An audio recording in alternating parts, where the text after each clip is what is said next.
নমস্কার। আরো একবার সবাইকে আন্তরিক অভিনন্দন।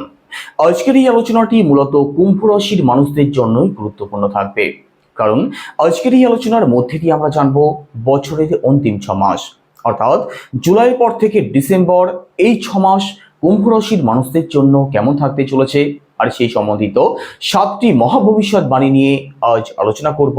তো সম্পূর্ণ ভিডিওটি অবশ্যই দেখুন। আলোচনা যদি ভালো লাগে লাইক, কমেন্ট এবং শেয়ার করতে পারেন। আমার সাথে যারা পার্সোনালি যোগাযোগ করতে চাইছেন, জন্মছক যারা বিচার করতে চাইছেন, ভিডিও ডেসক্রিপশনে এবং ইন্ট্রোতে নাম্বার দেওয়া থাকবে, আপনারা ফোন করে কিংবা হোয়াটসঅ্যাপের মাধ্যমে বুকিং করতে পারেন।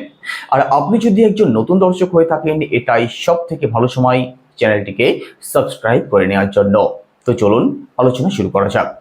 আমাদের প্রথম ভবিষ্যৎবাণী, আপনাদের রাশিতে দীর্ঘ 18 বছর পর রাহু প্রবেশ করেছেন। কতদিন অবস্থান করবেন? 1.5 বছর। এই 1.5 বছর রাহু চন্দ্রের সাথে অবস্থান করবেন আপনাদের রাশিতে। তো রাহু যেহেতু দীর্ঘ 18 বছর পর আপনাদের রাশিতে প্রবেশ করেছেন, আপনাদেরকে চালাক চতুর তো অবশ্যই করবেন। একই সাথে আপনাদের মনে কিন্তু কনফিউশনও থাকবে, যে কোনো বিষয় নিয়ে ওভার থিঙ্কিং, হেডেক কম বেশি অবশ্যই থাকবে। কারণ দেখুন, রাহু একটি শ্যাডো প্ল্যানেট, সৌরজগতে যার কোনো অস্তিত্ব নেই, অর্থাৎ রাহু একটি ভ্রম। তো আপনাদের মনে কিন্তু ভ্রম তৈরি করতে পারে। রাহু এবং শনির কম্বিনেশন, হেডেক, ওভার থিঙ্কিং। একই সাথে চন্দ্র এবং রাহুর কম্বিনেশন, আমাদের মনে কনফিউশন, আমাদের মনে ভয়, অথবা যে কোনো দিক থেকে ভুল ডিসিশন এই সময় কিন্তু আপনি নিয়ে ফেলতে পারেন। তো পরবর্তী 6 মাস নয়, পরবর্তী 1.5 বছর যে কোনো বড় সিদ্ধান্ত, যে কোনো গুরুত্বপূর্ণ সিদ্ধান্ত অবশ্যই ভাবনা চিন্তা করে তবে নেবেন, না হলে কিন্তু আপনি ভুল পথে চালনা হতে পারেন। একই সাথে দেখুন, এখানে রাহু যেহেতু আপনাদের রাশিতে অবস্থান করছেন, তো মনের মধ্যে কিন্তু কনফিউশন অবশ্যই থাকবে, যে কোনো বিষয় নিয়ে ডাউট থাকতে পারে। তো এর প্রভাব যাতে আপনাদের রিলেশনে না পড়ে, আপনাদের দাম্পত্য স্থানে না পড়ে, সেদিক থেকেও কিন্তু বিশেষভাবে সিরিয়াস থাকতেই হবে। তবে রাহু আপনাদেরকে চালাক চতুর্থ অবশ্যই করবেন। অ্যাডভান্স লেভেলের চিন্তা ভাবনাও পরবর্তী 1.5 বছর আপনাদের মধ্যে অবশ্যই লক্ষ্য করা যাবে। এবার দ্বিতীয় ভবিষ্যৎবাণী, দেবগুরু বৃহস্পতি আপনাদের পঞ্চম ভাবে অবস্থান করছেন, যিনি আপনাদের সেকেন্ড হাউসের লর্ড, আপনাদের একাদশ ভাবেরও লর্ড। তো দেবগুরু বৃহস্পতি কুম্ভ রাশির মানুষদের জন্য অত্যন্ত কারক একটি গ্রহ। দেবগুরু আমাদের সন্তানের কারক, দেবগুরু ভাগ্যের কারক, দেবগুরু সঞ্চয়ের কারক। তো দেবগুরু যেহেতু পঞ্চম ভাবে ভালো অবস্থায় আছেন, প্রথমত এখানে সেকেন্ড হাউসের দিক থেকে যেমন আপনাদের পজিটিভ রেজাল্ট প্রাপ্তি হবে, একই সাথে পঞ্চম ভাবের দিক থেকেও কিন্তু পজিটিভ রেজাল্ট আপনি অবশ্যই পাবেন। পঞ্চম ভাবে যেহেতু দেবগুরু বৃহস্পতি অবস্থান করছেন, সন্তান পক্ষ আপনাদের ভালো থাকবে। ফ্যামিলি প্ল্যানিং যারা করবেন ভাবছেন, পরবর্তী 6 মাস নয়, পরবর্তী 1 বছরের মধ্যে ফ্যামিলি প্ল্যানিং আপনি অবশ্যই করতে পারেন, দেবগুরুর পূর্ণ সাপোর্ট পাবেন।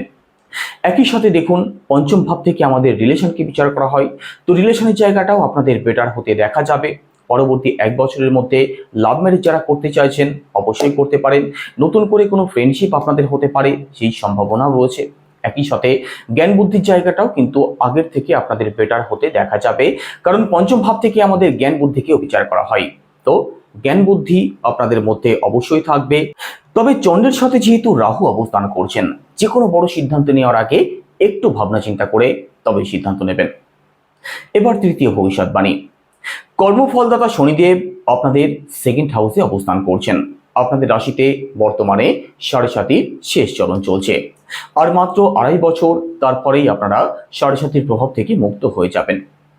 তো শনিদেব যাদের জন্মছকে খুব ভালো অবস্থায় আছেন, তাদের তো দুশ্চিন্তার কোনো কারণ নেই। তবে যাদের জন্মছকে শনিদেব রেট্রোগেট আছেন, শনিদেব শত্রুক্ষেত্রীয় আছেন, অথবা শনিদেব অত্যন্ত খারাপ অবস্থায় আছেন, আপনাদের জন্য কিন্তু পরবর্তী 2.5 বছর পারিবারিক দিক থেকে একটু প্রবলেম তৈরি হতে পারে। যেহেতু সেকেন্ড হাউস থেকে আমাদের পরিবারকে বিচার করা হয়, আমাদের সেভিংস, আমাদের ফিনান্স, আমাদের কথা বলা, খাওয়া দাওয়া, এই সমস্ত দিককে বিচার করা হয়। তো পরবর্তী 2.5 বছর শুধুমাত্র যাদের জন্মছকে শনিদেবের অবস্থান খারাপ আছে তাদের জন্য। আপনাদের কিন্তু পারিবারিক দিক থেকে ছোটখাটো প্রবলেম থাকবে। পরিবারের মানুষদের মধ্যে যে কোনো বিষয় নিয়ে মেন্টালি ডিস্টেন্স তৈরি হওয়ার একটা সম্ভাবনা তৈরি করবেন শনিদেব। একই সাথে অর্থনৈতিক দিক থেকেও একটু প্রেশার, একটু হেডেক আপনাদের মধ্যে লক্ষ্য করা যেতে পারে। তবে আবারও বলছি, যাদের জন্মছকে শনিদেবের অবস্থান খারাপ আছে শুধু তাদের জন্য, বাকিদের জন্য কোনো নেগেটিভ প্রভাব পড়বে না। একই সাথে 7.5 শেষ হওয়া না পর্যন্ত, অর্থাৎ পরবর্তী 2.5 বছর কথাবার্তা অবশ্যই ভাবনা চিন্তা করে তবেই বলবেন, না হলে এই সময় আপনি মুখের কথা মুখের উপরেই বলে দিতে পছন্দ করবেন, আর যার জন্য কিন্তু আপনার শত্রু বাড়তে পারে। তো এই দিক থেকে একটু সিরিয়াস থাকার চেষ্টা করবেন। এবার পরবর্তী ভবিষ্যৎবাণী।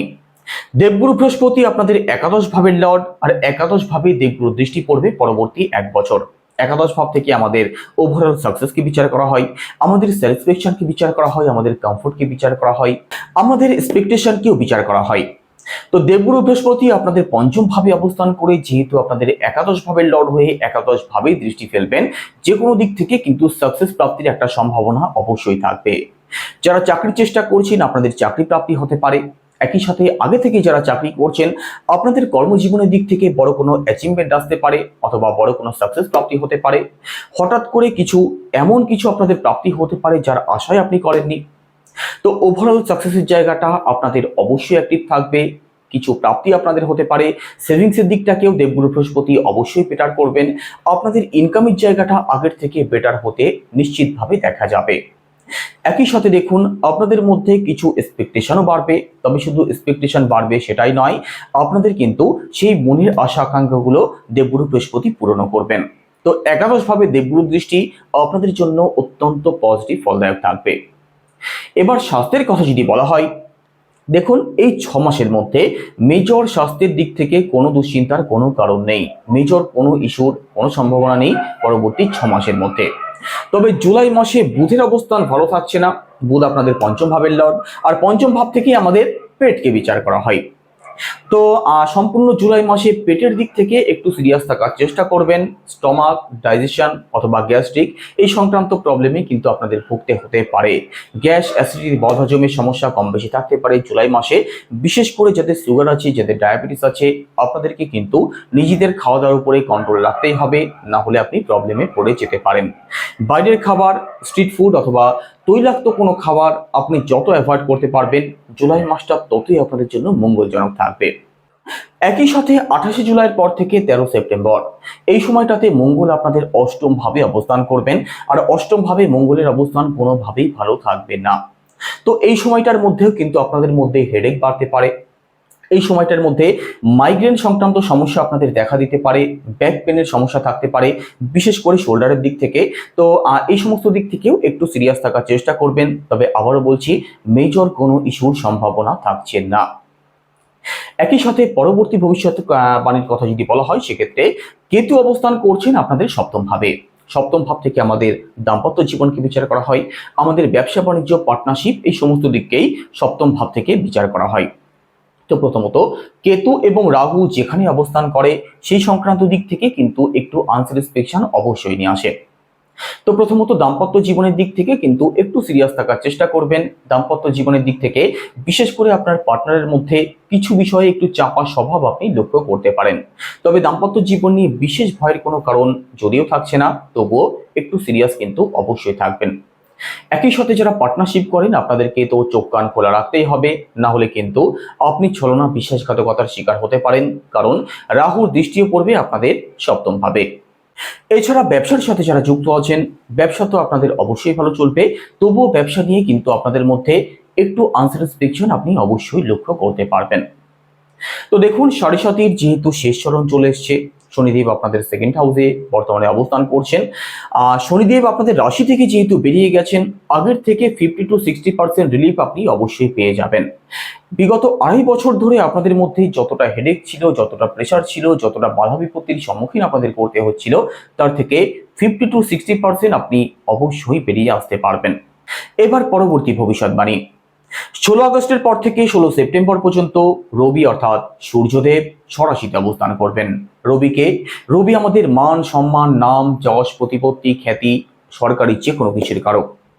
তো এখানে রবি যেহেতু স্বরাশিতে অবস্থান করবেন, সরকারি দিক থেকে ফুল সাপোর্ট আপনি নিশ্চিতভাবে পাবেন। সরকারি কোনো কাজ যেটা দীর্ঘদিন ধরে আটকে আছে, এই সময়ের মধ্যে চেষ্টা করুন, সেই কাজ আপনাদের অবশ্যই হয়ে যাবে, তার পূর্ণ সম্ভাবনা থাকবে। একই সাথে সরকারি চাকরির চেষ্টা যারা করছেন, সরকারি চাকরি যারা আগে থেকেই করছেন, অথবা সরকারি কোনো টেন্ডারে যারা কাজ করেন, আপনাদের প্রত্যেকের জন্যই এই সময়টা অত্যন্ত ভালো থাকবে। তো সরকারি যে কোনো কিছুর জন্য এই 1 মাস সমস্ত দিক থেকেই ভালো থাকবে। এই সময়ের মধ্যেই চেষ্টা করুন, সেই কাজ নিশ্চিতভাবে আপনাদের হয়ে যাবে। এবার পরবর্তী ভবিষ্যৎবাণী। জুলাই মাসে শুক্র গ্রহ আপনাদের 4th হাউসে মালব্য রাজযোগ তৈরি করবেন। এই সময় কিন্তু প্রপার্টির জায়গাটা আপনাদের খুব ভালো থাকবে, মাতৃপক্ষ ভালো থাকবে এবং এডুকেশনের দিক থেকেও পজিটিভ রেজাল্ট আপনি অবশ্যই পাবেন। তবে 22 আগস্টের পর থেকে মিড সেপ্টেম্বর এই সময়টার মধ্যে কিন্তু ভাগ্যস্থান আপনাদের ভালো থাকবে না। এই সময়ের মধ্যে কিন্তু যে কোনো দিক থেকে বাধা বিপত্তি আপনাদের আসতে পারে। এই সময় পিতৃপক্ষের দিক থেকে যেমন সমস্যা তৈরি হতে পারে, এই সময় উচ্চ শিক্ষার জায়গাটা খুব ভালো না থাকতে পারে। লং ট্রাভেল, স্পিরিচুয়াল ট্রাভেলে যারা যেতে চাইছেন, এই সময়টার মধ্যে কিন্তু একটু ডিলে হওয়ার সম্ভাবনা থাকবে। তবে তার পরবর্তী সময়টা আবার খুব ভালো থাকবে। এখানে মিড অক্টোবরের পর থেকে বিশেষ করে আপনাদের ভাগ্যস্থান যেমন ভালো থাকবে, একই সাথে প্রপার্টির দিক থেকেও পজিটিভ রেজাল্ট আপনি অবশ্যই পাবেন। তো কেমন লাগলো আলোচনা কেমন লাগলো অবশ্যই জানাবেন। একই সাথে 7.5 যতদিন চলছে শনির বীজ মন্ত্র অবশ্যই জপ করুন, সেটা কি ওম প্রাম প্রিম প্রমসা শনিশ্চরায় নমঃ, রোজ 108 বার। একই সাথে উদীয়মান সূর্যকে জল অর্পণ করতে পারেন, হনুমান চল্লিশা পাঠ করতে পারেন। তো আলোচনা কেমন লাগলো অবশ্যই কমেন্টে জানাবেন। সবাই ভালো থাকুন, সুস্থ থাকুন, নমস্কার।